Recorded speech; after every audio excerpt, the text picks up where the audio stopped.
भ्रष्टाचार से जंग ने दिलाई सत्ता, भ्रष्टाचार के वार से ही मिली हार, कैसा रहा आपका अब तक का सफर। 14 साल पहले रामलीला मैदान में इंडिया अगेंस्ट करप्शन के बैनर तले देश को भ्रष्टाचार से मुक्ति दिलाने के संकल्प के साथ आगे आने वाले अरविंद केजरीवाल की दिल्ली चुनाव में हुई दुर्गति से हर कोई अचंभित है। भ्रष्टाचार के आरोप में जेल जाने वाले केजरीवाल स्वयं पर लगे दाग को मिटा नहीं सके। नतीजतन दिल्ली में सत्ता चली गई, स्वयं भी बुरी तरह चुनाव हार गए। आपको इस बार केवल 22 सीटें मिली हैं, वहीं भाजपा को 48 पर जीत मिली है। भ्रष्टाचार के खिलाफ वर्ष 2011 में खड़े हुए अन्ना आंदोलन में अरविंद केजरीवाल प्रमुख रूप से दिखते थे, लेकिन वो खुद अब भ्रष्टाचार में घिर गए। 2013 में लड़ा था पहला चुनाव। IRS अधिकारी रहे केजरीवाल पार्टी के गठन के 1 साल बाद ही 2013 में दिल्ली विधानसभा चुनाव में उतरे।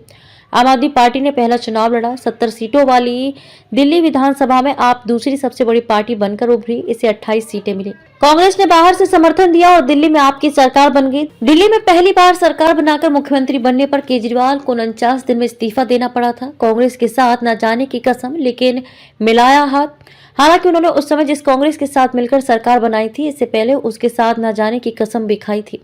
इसे लेकर विपक्ष उन्हें निशाना बनाता रहा है। केजरीवाल के नेतृत्व में आपने 400 सीटों पर 2014 का लोकसभा चुनाव लड़ा।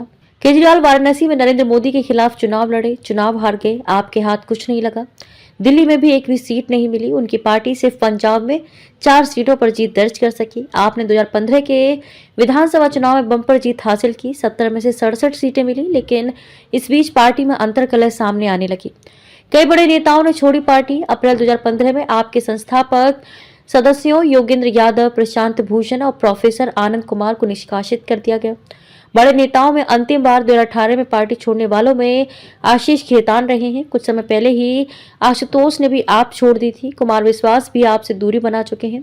पार्टी ने 2020 में भी 70 में से 62 सीटें जीतकर पूर्ण बहुमत की सरकार बनाई। शीश महल पर घिरे केजरीवाल, मगर केजरीवाल भ्रष्टाचार को लेकर विवादों में तब आ गए थे जब 2022 में उनके बंगले को शीश महल का नाम देकर इसके पुनर्निर्माण में अनियमितताएं बरते जाने का भाजपा ने उन पर आरोप चढ़ा। आरोप लगने पर LGV सक्सेना द्वारा कराई गई जांच में ये बात सामने आई कि नियमों को नजरअंदाज कर CM हाउस में पुनर्निर्माण कराया गया और विलासिता की सुविधाएं जुटाई गई। केजरीवाल इन आरोपों से निपट भी नहीं पाए थे कि आबकारी घोटाले ने उनका दामन पकड़ लिया।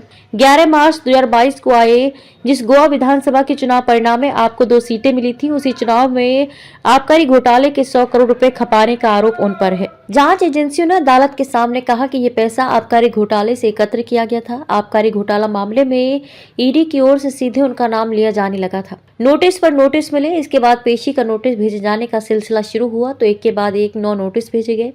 केजरीवाल जांच एजेंसियों के सामने पेश नहीं हुए तो मार्च 2024 में मुख्यमंत्री रहते हुए उनके आवास से उन्हें गिरफ्तार किया गया।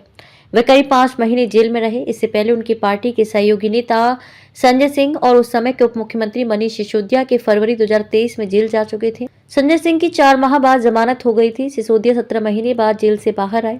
इसके बाद 5 महीने जेल में रहने के बाद केजरीवाल जेल से बाहर आ गए और मुख्यमंत्री पद से इस्तीफा भी दे दिया। मगर भ्रष्टाचार के छींटे उन पर ऐसे पड़े जिनसे आज तक पीछा नहीं छूटा। उन्हें दिल्ली की सत्ता तक गंवानी पड़ी।